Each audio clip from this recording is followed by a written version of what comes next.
선생님 여기 이게 진짜 포인트였어요. 제 질문은 그게 아니에요. 이렇게 답을 하는 거예요. 제 질문은 그게 아닙니다. 실제로 비상계엄이 선포됐잖아요. 그 과정에서 무장군인이 출동했고 시민과 대치했잖아요.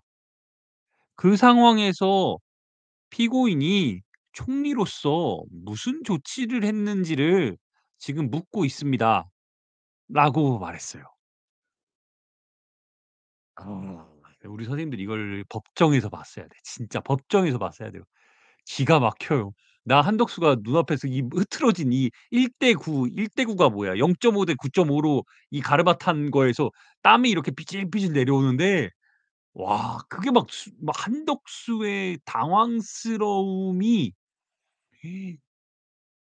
엄청나게 느껴지는 거예요 진짜. 그 호남에 가 가지고 "여러분 사랑합시다." 그런 당황스러움 정도가 아니에요. 와. "우리 모두 사랑합시다." 이런 정도가 아니야. 진짜 땀방울이 만화에서 뭐 애니메이션처럼 여기에 쫙 맺혀서 막 내려오는 느낌이 들 정도로 당황스러웠어요 한덕수가. 그래서 한덕수는 정말로 내란에 적극적으로 옹호하고 지원하고 하려고 했구나. 자기는 마치 막 "내란을 일으키면 안 된다. 비상계엄을 일으키면 안 된다."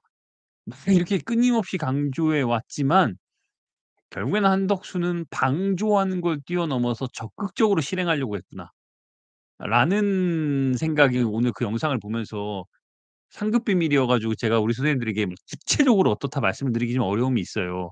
근데 그 상급 비밀인 고 영상의 CCTV가 오늘 다 공개가 됐는데 와 근데 이 와중에 내가 오늘 가장 인상 깊었던 건 이진관 부장.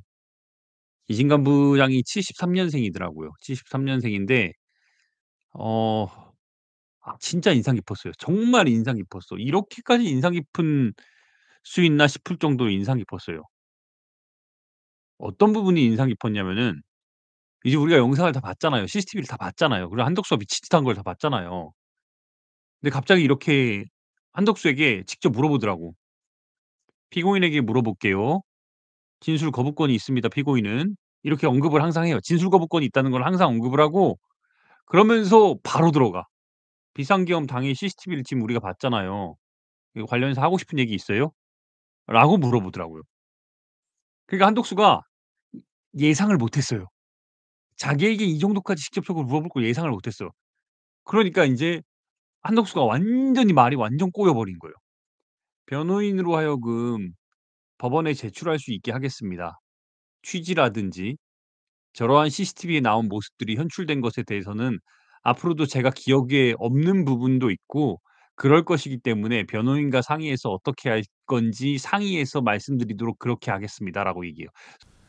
제가 질문드린 건 그런 내용이 아니고 실제로 이제 비상계엄이 선포되지 않았습니까?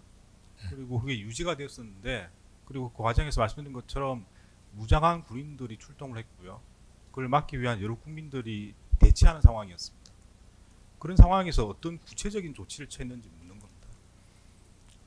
저는 공부위원으로서 할 수 있는 가장 중요한 일은 결국 그 국무위원에게 주어진 그런 국무회의라는 것을 통해서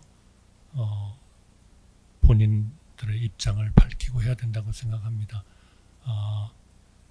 여러분들이 그런 말씀을 조사 과정에서도 하셨습니다. 왜 국무위원들이 군이나 이런 분들에 대해서 그렇게 하면 안 된다는 것을 공개적으로 밝히지 않았냐.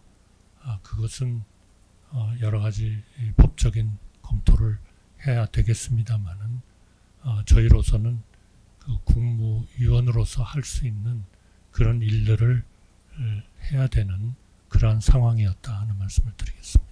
선생님들 맞아. 그 투율님 말씀이 맞아요. 맞아요. 그거예요. 우리 헤드리오님 말씀이 맞아. 그거를 내가 듣고 있는데 한덕수가 제 바로 앞에 앉아 있었어요. 진짜 선생님들 내가 오늘 한덕수 바로 뒤에 앉았거든요. 한덕수가 일찍 와요. 45분 인제 10시 재판 시작이면 45 분께 와요. 그래서 항상 피고인석으로 바로 가서 앉지 않고 방청석의 오른쪽에 제일 좌측 끝에 앉아요. 그러니까 이렇게 1과 2가 있으면은 오른쪽 끝에 제일 좌측에 앉는데 내가 오늘 두 번째 줄에 앉아 있었어요. 내 바로 앞에 한덕수 뒤통수를 오늘 내가 15 분을 보고 있었어요. 그리고 한덕수가 바로 이동을 해서 피고인석으로 옮겨갔는데 맞아. 헛소리를 하는 거야, 헛소리를. 헛소리를 해. 그 헛소리가 주술 관계가 하나도 안 맞고 말을 흐려.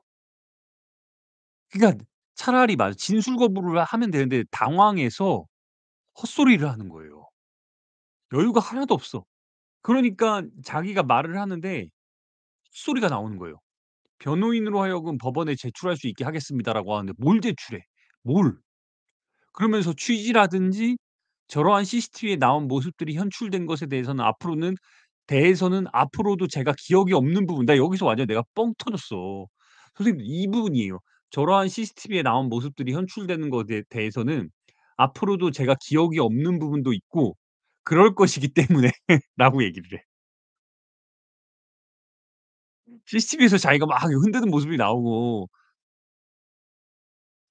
저기 누구야 이상민이랑 막 15 분 16분 동안 회의하는 모습도 나오고 김영호랑 막 얘기하는 부분도 나오고 막 저기 누구예요. 걔 저기 국방부 장관한테 김용현한테 막 문건 건네는 장면도 막 나와요. 근데 당황하니까 "아 제가 기억이 없는 부분도 있고요. 아 이거는 우리 변호인이랑 상의해서 어떻게 될지 앞으로 상의해서 그렇게 하겠습니다." 이 당황한 게 주술 관계가 틀리고 말이 반복되고 그리고 자기가 무슨 말을 하는지 몰라 하는 게 막 티가 나는 거예요. 그러니까 인제 그 얘기를 딱 요렇게 말하고 나서 이진관 부장의 표정이 정말 안 좋아. 그냥 안 좋은 게 티가 너무 많이 나요. 진짜 만족스럽지 않은 딱 표정을 딱 지으면서 "그러면 제가 한 가지 더 물어볼게요. 한 가지 더 물어볼게요." 딱 이렇게 하면서 말을 해. 선생님들 잘 들어보세요. 여기가 진짜 오늘 하이라이트예요. 이게 선생님들 하이라이트예요. 비상계엄 그 자체로 국민 생명과 안전, 재산을 침해할 가능성이 높습니다. 12.3 비상계엄도 경찰과 군인 등 많은 수가 투입됐고 군인은 무장 상태로 투입된 게 확인됐습니다. 그런 상태에서 국무총리에 있던 피고인은 국민들을 위해 어떤 조치를 했습니까? 라고 물어봐요. 와. 선생님들 여기서, 여기서 제가 진짜 좀 전율이 돋았어요. 소름 돋았어. 내 이진관 부장 벌써 본지 1 년이 넘었는데 여기서 좀 소름 돋았어요. 진짜 진심으로 소름 돋았어요. 비상계엄 그 자체로 국민 생명과 안전, 재산을 침해할 가능성이 높습니다. 12.3 비상계엄도 경찰과 군인 등 많은 수가 투입됐습니다. 특히 군인은 무장 상태로 투입된 게 확인됐습니다. 그런 상태에서 국무총리에 있던 피고인은 "국민들을 위해 어떤 조치를 했습니까?"라고 말하는 거예요, 법정에서. 근데 이미 한덕수의 멘탈이 나갔어. 멘탈이 나간 상황 속에서 "너 말이야. 너 국무총리로서 뭐 했어? 국민들을 위해서 네가 구체적으로 뭘 했어? 어떤 조치를 했어 그날?" 이렇게 물어본 거예요. 야. 그랬더니 선생님들 한덕수가 여기서 이제 말을 얼마나 길게 하는지 내가 선생님들 이걸 일부러 선생님들 이거 전문 처리했어요. 이 지점은. 근데 이거를 전문 처리를 하면서도 한덕수의 워딩 그대로를 보여드리고 싶었는데 말이 내가 요거를 우리 저기 이거 한 10 개의 언론사가 동시에 친 나 포함해서 10개 언론사가 동시에 친 내용을 내가 비교해서 이거를 전문 처리한 거거든요. 근데 말이 일단 흐리고 주술 관계가 맞지 않고 지가 무슨 말을 하는지 제대로 안 나오는 거예요. 내가 그래도 읽어 드릴게요. 한덕수가 얘기한 겁니다. "너 뭐 했어?" 라고 물어보니까 한덕수가 이렇게 얘기했어요. 일단 변명부터 해. "계엄에 대해 전체적인 계획을 저는 알지 못했습니다. 대통령실에 가서 집무실에서 말씀을 듣고 비상계엄이 경제나 대외 신인도 이런 문제에 상당히 문제를 일으킬 것이기 때문에 이 문제에 대해서는 반대를 했습니다. 그리고 거기 모인 몇 사람이 모여 가지고 앞으로 무슨 문제를 공유하는 건 적절하지 않다고 생각해서 좀 더 많은 국무위원이 모이면 반대할 것이라고 생각했고 실제로 장소와 이런 여건들을 구성했지만 "모든 국무위원들이 전부 다 제거하셔야 된다. 비상계엄은 안 된다." 하는 의견들을 대통령께 집무실에서 개별적으로 말씀을 드렸습니다. 또 "국무위원들끼리 좀 더 이야기를 해야 된다." 해 가지고 국무위원들로 하여금 모인 자리에서 좀 더 확실한 자기 의견을 이야기하도록 요청했고 그런 일들을 했습니다. 가장 중요한 것은 결국 이런 전체적인 계획을 저로서는 알지 못했습니다. 그러나 이 비상계엄이 우리 국가에 엄청난 트라우마를 주고 있고 한다는 것에 그것을 알 수 있기 때문에 이 문제를 어떻게든 막아야 되고 그리고 대통령의 뜻에 따라서 선포가 됐으면은 최대한 빨리 해제를 해야 되는 것이 모든 국무위원들의 신경이 가 있었습니다. 그렇게 생각하고 있었습니다. 그래서 해제 국무회의도 처음 선포 국무회의처럼 그런 문제가 없도록 잘 준비해서 철저하게 준비해서 절차적 하자가 없도록 그렇게 진행을 했습니다. 저와 국무위원들은. 그렇게 하고 있습니다. 앞으로 모든 사법 절차에 충실하게 그렇게 응하면서 "이런 문제들에 대해서 잘 소명될 수 있도록 노력하겠습니다."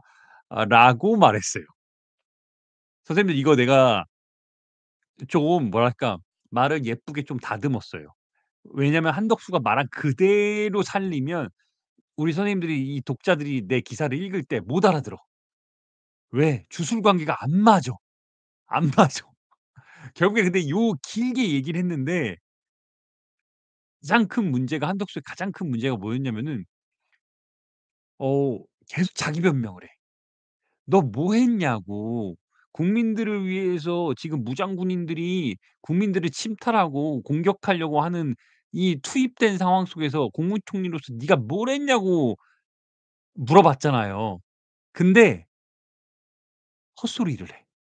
자기 핑계를 대. 첫 문장부터 선생님들 자기 핑계를 대요. "계엄의 전체적인 계획에 대해서 저는 알지 못했습니다."라고 얘기해. 그러니까 완전 멘탈이 나간 상황 속에서 헛소리를 했는 거예요. 맞아요. 지가 뭘 한 게 없어서 그래.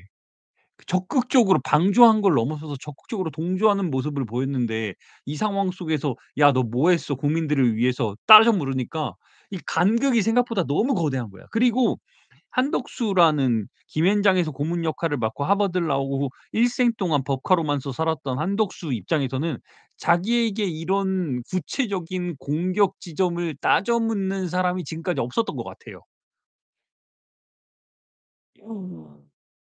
그러니까 한덕수가 막 미친 듯이 당황하는 거야. 미친 듯이 당황했어 오늘. 이 얘기를 듣고서 내가 진짜 뒤에 앉아 있다 '야 진짜 헛소리를 한다.' 내가 진짜 이러고 있는데 이진관 부장이 아 여기서 진짜 내가 이진관 부장 와 앞에 질문 선생님들 그것도 놀랐잖아요. 한덕수 얘기를 다 듣더라고요. 듣더니 선생님 여기 이게 진짜 포인트였어요. "제 질문은 그게 아니에요." 이렇게 답을 하는 거예요. "제 질문은 그게 아닙니다. 실제로 비상계엄이 선포됐잖아요. 그 과정에서 무장군인이 출동했고 시민과 대치했잖아요. 그 상황에서 피고인이 총리로서 무슨 조치를 했는지를 지금 묻고 있습니다."라고 말했어요. 우리 선생님들 이걸 법정에서 봤어야 돼. 진짜 법정에서 봤어야 돼요. 기가 막혀요. 나 한덕수가 눈앞에서 이 흐트러진 이 1대 9, 1대 9가 뭐야 0.5대 9.5로 이 가르마탄 거에서 땀이 이렇게 삐질삐질 내려오는데 와 그게 막 한덕수의 당황스러움이 엄청나게 느껴지는 거예요 진짜. 그 호남에 가 가지고 "여러분 사랑합시다." 그런 당황스러움 정도가 아니에요. 와. "우리 모두 사랑합시다." 이런 정도가 아니야. 진짜 땀방울이 만화에서 뭐 애니메이션처럼 여기에 쫙 맺혀서 막 내려오는 느낌이 들 정도로 당황스러웠어요 한덕수가. 한덕수가 길게 헛소리를 했는데 주술 관계가 맞지 않게 헛소리를 했는데 그걸 다 듣고 제 질문은 그게 아니잖아요.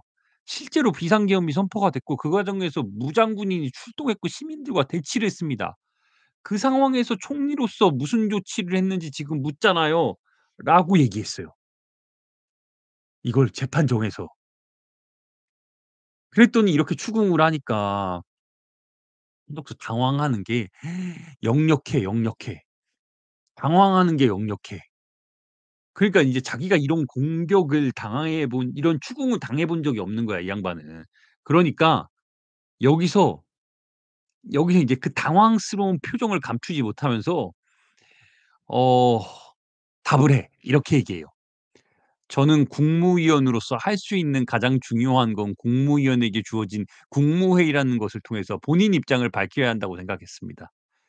여러분들이 그런 말씀을 조사 과정에서도 하셨습니다. 왜 국무위원들이 군이나 이런 것에 대해 그렇게 하면 안 된다는 걸 공개적으로 밝히지 않았냐. 여러 가지 법적 검토를 해야 되겠습니다만 저희로서는 국무위원으로서 할 수 있는 그런 일들을 해야 되는 상황이었다고 말씀드립니다." 라고 말했어요. 선생님들 한덕수가 이렇게 얘기했어요. "지는 아무튼 할 일은 했대." 그리고 조사 과정에서도 뭔가 공개적으로 밝혀야 된다는 이런 요구에 대해서 여러 가지 법적 검토를 해야 되지만 아무튼 "국무위원으로서 나는 할 수 있는 건 했대."라고 말했어요. 여기서 이제 중요한 건 그거죠. 이진관 부장이 한덕수에게 듣고 싶었던 건 지난번에 1차 공판 이후에 오늘이 본재판 2차 공판이에요. 듣고 싶었던 건 "야 비상계엄이라는 위법하고 불법적인 행위에 대해서 네가 충분히 막을 수 있고 얼마든지 그거를 국민들을 위해서 무언가 구체적으로 행동을 하기 했어야만 하는 총리의 위치에 있던 피고인이 뭘 했는지 진짜 궁금한 거예요. 이게 진짜 국민들에게 들려주고 싶었던 것 같아요. 근데 한덕수는 한덕수는 아무 말 하지 못했어요. 아무 말 하지 못했어.